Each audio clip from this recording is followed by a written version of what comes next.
si Bernays. Tuturuan ko po kayo magbasa ng alphabet. Ito na po. Yan na po. Yan na.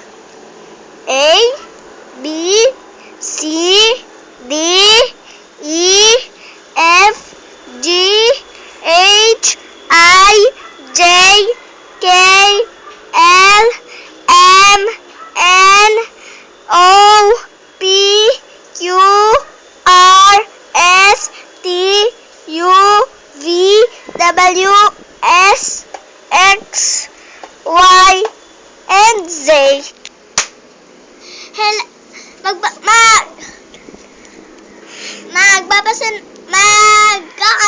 Kakanta naman po tayo ng alphabet. Ito na po.